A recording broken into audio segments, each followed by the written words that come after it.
Hello, Pete. Welcome to All Ears English. How are you today? I'm good. How are you going, Lindsay?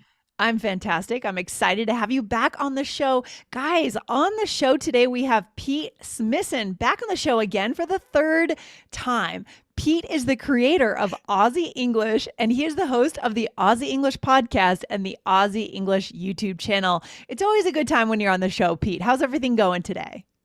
Yeah, good. It's summer at the moment, although we're in the middle of I don't know if you guys experience La Nina and El Nino over in We America. do. Do you guys have that? We Yeah, so do. we're in La Nina, which is a huge weather cycle period for multiple years, where it's way too much rain. And so at the moment it's kind Yes. of not too hot, but it's just raining constantly, despite being in December, obviously, for us in the Southern Hemisphere, that's when we have our summers. So That's your summer. What a weird time, right? summer And Christmas. Yeah. yes, and Christmas is coming. Such a strange combination of events, right? But you're used to it. hmm I was just down in the hmm southern hemisphere last month, and I just love the amount of light that there is at this time of year. It's just Yeah. incredible, you know. But anyway, side point. So today, Pete, we are getting into resumes, right? Submitting your resume, especially in Australia versus the U.S. So Pete, in your world, before you became a creator, what did you do? Did you apply for a lot of jobs in the 9 to 5 world, or what track were you on before?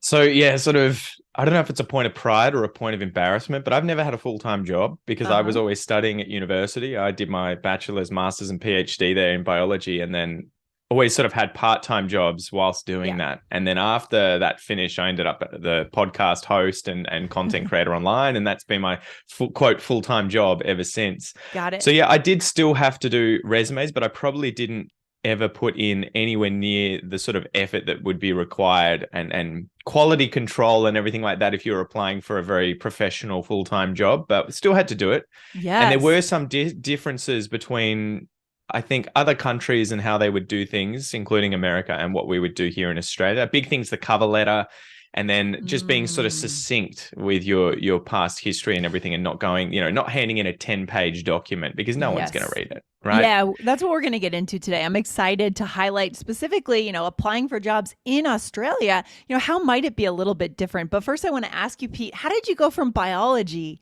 to teaching English online and being a podcaster? I'm super curious about that. How did that switch happen? It's a bit of a long story, but I'll try and give you the long and the short of it. So when I was at high school, I was doing Mandarin Chinese and then Okay. French at high school. And so I ended up dropping Mandarin Chinese because there was way too much competition in terms of Right. immigrant children who spoke it fluently and would do that subject to be able to dominate it at Year Okay. 12. So I ditched it, did French. Didn't do French after that for like 10 years and lost it all. But then when I was doing my PhD, I started getting into fitness and doing a bit of martial arts, so BJJ and mixed martial arts in Melbourne. Okay. And I started meeting just loads and loads of foreigners who spoke different languages and would just be surrounded by Turkish and French and Brazilian Portuguese and Spanish and Chinese and, loads of different languages, and started to feel a bit embarrassed that I only had English. So I Right. started working my butt off with French and was listening to a podcast called Français Authentique, Authentic Mm-hmm. French. I'm not sure if you know Johan, but he Mm. was great. And then I'd had a bit of experience with podcasting during my science degrees, just as sort of appearing as a, quote unquote scientist on these Yeah. podcasts to talk about things. And when I would go to the gym and chat with my friends who were French, I would say, I'd be speaking in French with them, and they would be like, you've been improving really quickly. What's the secret? I have trouble with English, and Australian English is a nightmare. And so Okay. I was like, I'm using podcasts. So I get loads and loads of listening comprehension every single day when I'm walking or commuting or in the lab doing work. I can just listen to, 4 hours of podcasts in a day. It adds up. Yeah. And they were like, are there any for Australian English? And I had a look and was like, nope, there's There was bugger all. nothing. There's none. There's nothing. Yeah. So I decided to take it upon myself. I think probably 2015, the end of 2015 is when I started. And I finished my PhD in 2017, at the end of 2017. So there was about 2 years as it was growing. And by the end there, it was just starting to get me an income. And I was like, this looks like it could become a full-time job. And I much prefer this helping people. It was much more Sure. fulfilling than doing, pipetting in a lab, by Of myself, course. doing genetic work. Yeah. Yes, exactly. So Oh, I love that it. was effectively the story, and never looked back. Yeah. That's the origin story. Isn't it cool when you get to kind of fill sort of a gap in the universe, whether there isn't something doesn't exist, right? I can't believe that a Hmm. podcast for Australian English did not exist in the world and you were able to fill that. I love it. Guys, before we get into today's tips from Pete, I want to make sure our listeners know where to go and check out your other episodes on All Ears English. So guys, Pete was on for episode 1805, where he gave us 3 tips for life in Australia. We talked a little bit about the lifestyle there. And then he was on 1366. That must have been around 2020. We talked about Aussie English slang. So, guys, check out those episodes and then come right back here to this episode because now, Pete, let's get into it. Tell me a little bit about your tips on how to submit a resume or how to submit kind of a job application in Australia. What do we have to know that could be a little bit different from in the US or the rest of the world? What would be your first tip? Well, one of the big things I used to notice when I was working in a restaurant and there would be people coming in and handing in their resumes, quite a lot of the time they would be from overseas and they would always have like a photo on the front of their resume of themselves. Yeah, right. And that's something where I was just like, you don't need to do that. Like, and it sort of felt weird that you put that there expecting that we would want to see you as a photo as opposed to just in the interview or when you came in or something. But the other thing was it takes up so much space on the front. And so I would be like, you're wasting important real estate on the front page where you could be writing your cover letter, the succinct cover letter. And so my first tip here is include a succinct cover letter that's usually just the front page. Mm-hmm. And you are displaying why you have the experience and knowledge and would be a perfect fit for the job effectively, right? And so a big thing here too, I've noticed that a lot of people will create like a sort of, what would you say, a cover letter that kind of fits all. And as a result, it doesn't really fit generic. any. So it's, yeah, exactly. That's the word I was looking for, generic cover letter. And that is sort of a big no-no, unless you are just trying to throw out as many resumes as possible, like going fishing and hope that something jumps on the line. Yeah, no, so it doesn't work, right? The advice that I've always had, especially from my parents who were working at universities in the education department and doing a lot of hiring, they would always be like, read your job application, read it clearly, work out how you are the best person for this job. Even if you don't think that's the case, play it up as if you are. And specifically tackle points related to that job to display that you have read and understood what the job is and what they require. And you are quickly and succinctly displaying why you are a good catch, why you're a good person to hire. Because for the most part, and my dad was always saying this, he'd get like 100 applicants for a job. And he'd be like, I'm only reading the first few lines of the cover letter, unless it's a good one, and then I'll read the whole thing. But he's like, I don't have time to read every single resume. And so you have to do a good job. It's that first impression, right? So do a good job with your cover letter, make it succinct, probably review that more than the rest of your resume, because that's that sort of, it's like Tinder dates, right? If you're a blind date where you're meeting someone, you want to show up as best as you can, in nice clothing, maybe with makeup on, or, not just fresh out of the gym smelling horrible. 100%. You want to put your best face forward, right? So absolutely. Do your best with the cover letter. But what do you think? Is it like that in the US? For sure. Absolutely. I love that you had that insider perspective, watching your parents or your dad kind of look at those letters and toss ones out just based on how he saw that. Yeah, that's similar in the US. You do need to present a cover letter. I have one question for you. In Australia, and I've never quite known how to do this in the US either because I'm in a similar boat. I kind of bypassed the entire 9-to-5 world too. I never did it. Exactly. I completely bypassed it and I will never go to it. So that's how my life has gone. But do you copy and paste your cover letter as well as attaching it as a PDF, or do you just copy and paste it into the email with no attachment involved? Like what is the right, etiquette to go about that? That's a good question. I don't think I know really. Like if there is a specific etiquette to it, I'd probably make sure that it's always attached to the front of the resume document so that they don't miss it. Because they can always, if you've copy and pasted it into the email or you've attached it as a separate document, I reckon it could potentially get lost. They may miss it. They may just forward the that one file of your resume. And again, if someone picks it up and there's no cover letter on it, they may just be like, well, this person's lazy and just forgot it. So into the Right. no pile. Okay. Okay. So yeah, I'd probably err on the side of repeating it, having it in too many places as opposed to too Right. few, right? Just in case. Yeah, that's what I was thinking too, but I was never sure about that when I was applying for jobs. So it's good to know now, and I completely agree with you with not putting the photo, because Hmm.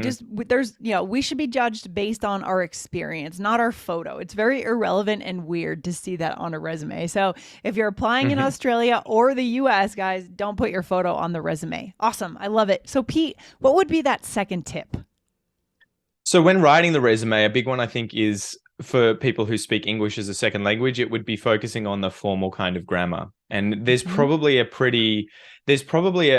nice balance that you need here with standard English and maybe a little bit of formality, but not over the top. But you Right. could probably get away with being a little over the top with formality when writing it. Because if I read it Hmm. and it does sound a bit unnatural because it's so Hmm. formal, I'm still going to think they've done that because they're working really hard at producing a good document, right? Whether or not they're a Yes. native speaker.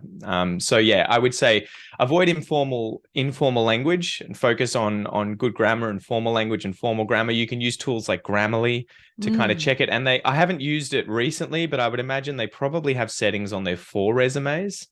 And Probably. Yeah. yeah, I would imagine they'd have like a business English kind of Yes. setting to go through and check because the grammar can be different, the wording can be different that you would Mm-hmm. use. Mm-hmm. If you don't have access to that, obviously you can have people proofread it who are, native speakers or not, people who have experience applying for Right. jobs and writing resumes or reading resumes. And then obviously getting on Google and just finding example resumes, asking Mm-hmm. friends and family if they have example ones in English that you can read and just taking structures, grammatical structures or sentences that make Mm. sense to put into your own resume. Obviously, don't plagiarize it. And Yeah, sure. I've got all this experience that isn't mine, but No, no, take those no. structures that they've used Yeah. and rewrite it into your own. And you're also going to be sort of working on your English simultaneously. Mm-hmm. So I That's think a good that's a point. big one. And it's unfortunate, but I think it is really, really important to nail the English in your resume because again, if Mm-hmm. I whether consciously or subconsciously, if I were hiring someone and I read the resume and their English had mistakes, if I didn't think that they were learning English, I would Yes. probably think that they are potentially not intelligent enough to have the job, right? Totally. Like if I thought they were Totally. Australian and they had horrible English, I'd be like, well, I'm going to have that conscious or subconscious bias. Yeah, And exactly. Mm-hmm. otherwise, if I think they're learning English, I may have the bias of like, oh, well, is their English going to be good enough? I might be nervous. Maybe I need to find a native speaker or not. So I think that's for better or worse, whether or not that's okay. A Yes. big thing is going to be just nailing your English in the resume. So get as many people to look at it as possible, check it, use Okay. Grammarly, get on your Word document and use spell check, everything like that. I love it. It's so true. So this is the time to really button up our English on our resume, on our cover letter, Yeah. right, Pete? And it's meant to get us the interview. And once we get into the Yeah. interview, we'll have a little bit more leeway because the person will know our experience, but definitely button up your English for the resume. And by the way, yeah, Grammarly should have something for resumes. I use Grammarly sometimes too. And it even works on my Canva slides. It's amazing. So it's like a plugin, is it, Yeah, it's in your for browser, your and browser? it just shows up on pretty much everything I do. It's Hmm. fantastic. It's great for native speakers, non-native, anyone and everyone who just wants a grammar check, Hmm. wants to see if there's another word we could put in, and we can learn a lot from it. So guys, I like that recommendation, but overall, I like the idea just get a little bit more formal when it comes to the resume and cover letter. All right, cool. Pete, what's number 3? So I think focusing on that succinctness throughout the entire resume, a lot of times when I've read resumes and even when I've written my own, you have this feeling of I need to include everything. I need to give Right. everyone every bit of possible information for them to use. But you've got to remember they're not going to be reading the majority of it. It's your foot in the door and they're Yeah. just seeing whether or not they can be bothered interviewing you, right? So that's why there's that importance on cover letter first and then the writing inside the resume, but then keeping it succinct, avoiding waffling on about things that aren't important and including Hmm. information that may not be relevant. So I would say obviously include say your most recent job experience and everything like that for the last couple of years, but you don't have to go back to high school, unless you're straight out of high school. Right. And also obviously including the stuff that is directly relevant to the job. So if Hmm. you've worked in McDonald's, but you're applying to be an engineer and you have all this other experience, there's probably no point in including the fact that you worked at McDonald's. That's not going to Yes. do you any favors or any negative experiences there either. So yeah, I would Yeah. probably say keep it succinct, focus on that. And as you said, just focus on the fact that the resume is your foot in the door. It's just getting you the interview, and the interview is where you get to shine. And the good thing about the interview is whether or not the interviewee or the interviewers know, a lot of what's going to matter there is their connection with you as a person. Like the experience and everything is Mm. sort of the box ticking side of things. But at the end of the day, that's the point where they're really trying to vet, are you legit, yeah, with your experience, and can you communicate clearly and everything? But then probably most importantly, do they like you? Do they think you're going to be a Mm. good fit for the team? Are you going to be 100%. able to work with someone? My wife was telling me this story the other day where her boss sat her down and was like, you actually had less experience than someone else who came in for the job that you applied for and got. But the woman who was the boss of her boss, who Hmm. was on the interview panel, pretty much just said, nah, screw the other person. You clearly get along with my wife really, really well, Yes.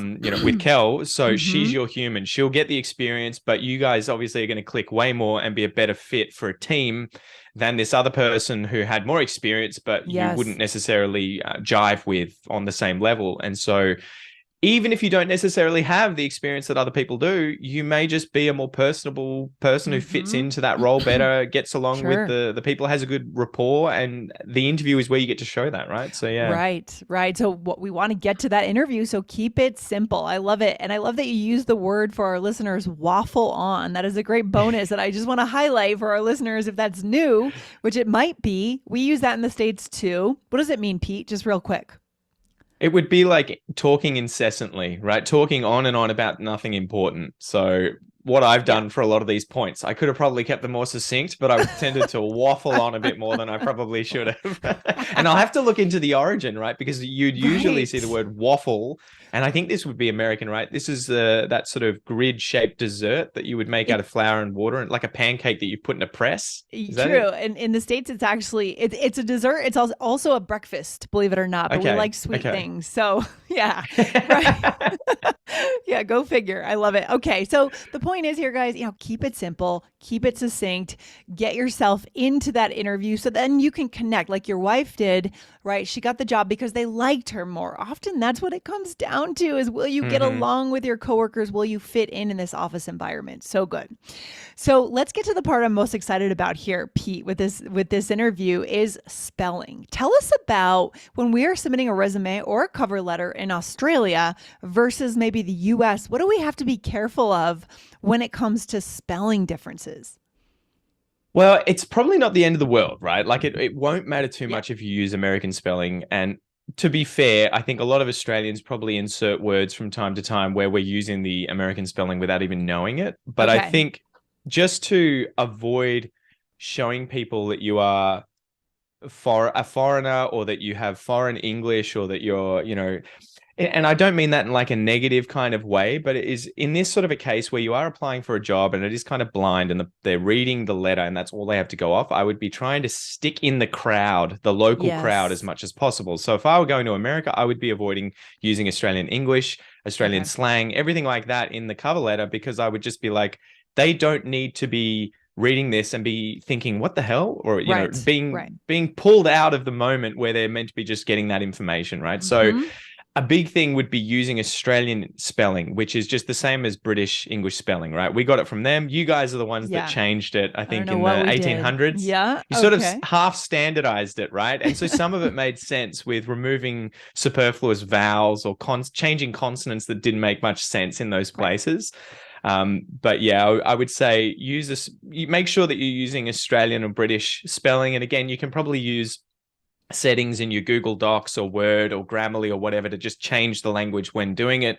And you could probably just write your resume in American English, whatever English you use, and then just do a spell check when you True. change it over to Australian British Mhm. English, Mhm. and then just go through and adjust all those words. And they're mostly going to be nouns, really, I think. So So that's why we have to use our tools, right? There's no shame in having a tool like Grammarly, having a spell check, having a human being look at it for that spelling. Let's talk about some examples. So, for example, double consonants. Tell me about mhm. that in the US versus Australia. What are we talking about here?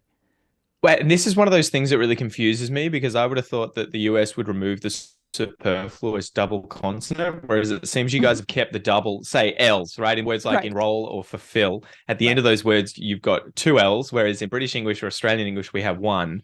And so, yeah, you'll quite often see that. And even I get confused with that. I'll be writing and I'll be like, God damn it, is it one L? Is it Yes. two L's? Right. And I'll have it on my website sometimes, where I've used two L's instead of one. And I'm like, it's Australian English and I don't even know. So, yeah. Right. And then it can get frustrating. And why do we have that extra L? That's a good point, Pete. I mean, I don't know. We don't need it. It doesn't serve any purpose, right? So I think it would potentially, the argument could be made that if you have those double consonants after a vowel, it changes the vowel it makes it a short vowel, right? Instead of a diphthong or a longer vowel. So if you just had fulfilling and it was spelt with one L, it can look like it's for filing, right? Or in enrolling instead of enrolling, so that argument could be made, but I think for the most part, it's not that confusing. So it's probably a bad example in terms of how it made a difference. Yeah. So words like enroll, fulfill, I'm sure there are a bunch of other ones, but guys, that gives you a sense. So that's the first one, double consonants. And what else? Do we have an E, an ence, ending in ence? For example, defense, offense, defense, offense. Tell us about that. Yeah, well, and you've just said them with American pronunciation, right? And I find these two words really interesting. So defense and offense, we would spell in British or Australian English with a CE at the end, whereas you guys changed it to an SE, which it seems to make sense, right? Like it's synonymous with the letter S. Yeah. But the interesting thing is how you guys changed the emphasis and I think even the vowel pronunciation, right? So you would say defense and offense. And when I hear that as an Australian, I'm thinking you're talking about sports. Immediately, I'm thinking the defense of a basketball team or the offense instead of saying defense and offense. And if you were to say defense and offense, I feel as you've offended someone. Yeah. Like you've said something and they've taken offense. Yes. And defend is like to defend with your life, right? You're going to protect something. So right. Do you guys pronounce those all exactly the same way or do you have a difference? It's a little tricky now that I'm thinking about it. So if I say something like in my defense or a defense lawyer, I would say defense. But if you're talking about sports, the defense, the offense, play defense, play offense. So it just depends on what we're trying to say. That's amazing. Yeah, so it is you guys as well because I always hear it and I would probably just use defense in both situations. Okay, interesting. But because I'm so used to hearing American English, I might start saying defense and offense for sports. Fair enough. But that's a common one. And then vowels, things like the OU, you guys changed into just O, right? So color and flavor and behavior, those sorts of words, you've changed it. Yeah. And that's a big one. They're the kind of words that come up more frequently. So we'll see those and be like, if they've written color and they only have OR, I'll be like, American English, Americans, American English. when I see the way you guys spell it, it feels like it should say flavor, right? Or color. It's strange to me, that's for sure. Yeah, well, and you pronounce the R at the end, right? Which is cool, whereas we would just say color. Right, it's just an which I think sound. Is cool. So it works out both ways. Yeah. We always think the accents that we don't have sound cool. Right. I've always loved the Aussie accent, to be honest, more than the British accent, but we won't tell anyone. And I'm just going to take that clip out and then put that as one of, the lines on one of my website pages. I love it. And then the last little thing I wanted to mention, sorry to interrupt you, was the dates, right? Yes, and this is one of those biggest things that causes a lot of confusion between, I think, just Americans and the rest of the world. Yeah. You guys put the month first and then the day and then the year, whereas we do day, month, year. Yeah. And so for the most part, it's confusing. Although I think if you see that there are numbers above 12 in the middle bit, you know that it's not a month, right? So you're like, okay, they're using the American system. But obviously if you're applying for a job anywhere that isn't America, you want to be, I assume, you want to be using day, month, year. Otherwise, it could lead to a bit of confusion there. And vice versa. If you're applying for a job in the US, you want to switch it. Yeah, so always do it based on where you're trying to apply. I don't know why we do that. I don't know why the rest of the world, I don't know why we have to do it differently than the rest of the world. It's very weird. And to be honest, I feel like it was an accountant that just decided I want to order things from 1 to 12 for months for the financial, the financial like tax return stuff. It's all their fault, right? Yeah, we'll have to come after that person. But anyways, good stuff. This has been fantastic, Pete. It's really important to know how to essentially localize our resume and our application so that the point is getting in the door for that interview where then we can fall back on connection, not perfection, and building that connection and that relationship. Pete, this is awesome. Could you tell us where our listeners can find you online to find your podcast or your YouTube channel? Yeah, just search Aussie English. So AUSSIE English, and it should just come up in Google. You'll find my website, the podcast, the YouTube channel, everything like that. But yeah, otherwise go to aussieenglish.com.au. All right, fantastic. Thanks for coming on the show today and hope to have you on again later in the year. Let's do it. Care. Thanks All again. Right. Have a good one. Bye.